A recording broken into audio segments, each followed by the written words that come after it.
করতে হয়ে গেল অনেকগুলো নাটক। এর মধ্যে দুটি নাটকে অভিনয় করে আলোচনায় বর্তমান সময়ে টেলিভিশন অভিনেত্রী পার্সা ইভানা। নাটক দুটির নাম শেষমেশ ও সন্ধ্যা ৭টা। এই নাটক দুটি দর্শকদের মাঝে সাড়া ফেলেছে। ইউটিউবে শেষমেশ নাটকটি এর মধ্যে ১৩ মিলিয়নের মাইল ফলক ছুঁয়েছে। এই নাটকে অভিনয় করে যার পর্নায় বিশেষিত ছোট পর্দার এই অভিনেত্রী। নাটকটিতে অভূতপূর্ব সাড়া পেয়ে ইভানা বলেছেন, আর কখনো তিনি যদি অভিনয় করতে না পারেন তাতেও তার কোনো আফসোস থাকবে না। কেন এই কথা বলেছেন এবং অভিনয় নিয়ে কথা বলেছেন বেসরকারি একটি টেলিভিশন চ্যানেলের সঙ্গে।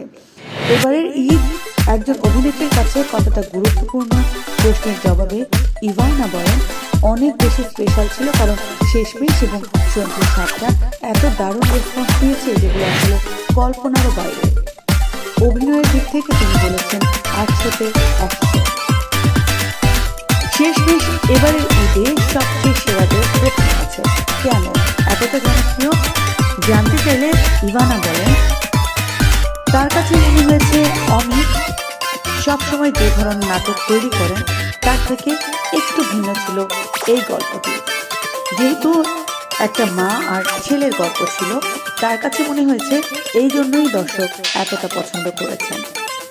আর অনেক বেশি বাস্তব, যা জীবনের সঙ্গে রিলেট করতে পেরেছে দর্শকরা। তার কাছে এই কারণেই মনে হয়েছে এই নাটকটি এত সাড়া পেয়েছে। নাটকটি করার পর আর কখনো অভিনয় করতে না পারলেও আফসোস থাকবে না, এমন কথা কেন বলেছেন ইভানা? এর জবাবে অভিনেত্রীর ভাষ্য, নাটকটির দর্শকপ্রিয়তা দেখে তিনি নিজেই উচ্ছ্বসিত এবং আবেগাপ্লুত। তাকে নিয়ে এত মানুষ এত ইতিবাচক কথাবার্তা লিখেছে ফেসবুক এবং সোশ্যাল মিডিয়ায়। এরকম কথা লিখেছে যে পরের জেনারেশনকে বলতে পারবে আমাদের জেনারেশনে একজন পার্সা ইভানা ছিল। সেজন্যই তিনি বলেছেন আর কখনো অভিনয় করতে না পারলেও আফসোস থাকবে না তার। অভিনয় করতে গিয়ে তিনি আরো বলেছেন অনেক ইমোশনালও হয়ে গেছেন তিনি। অনেক সময় মনের অজান্তেই ইমোশন কাজ করেছে তার। জিয়াউল হক পলাশের সন্ধ্যা ৭টা নাটকেও খুব ভালো সাড়া পেয়েছি, একথা বলেছেন পার্সা ইভানা।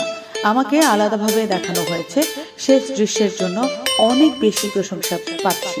নাটকের গানও রিলিজ হয়েছে, খুব ভালো সাড়া পাচ্ছি। বন্ধু পরিচালক পলাশ আর অভিনেতা পলাশের মধ্যে মিল নেই।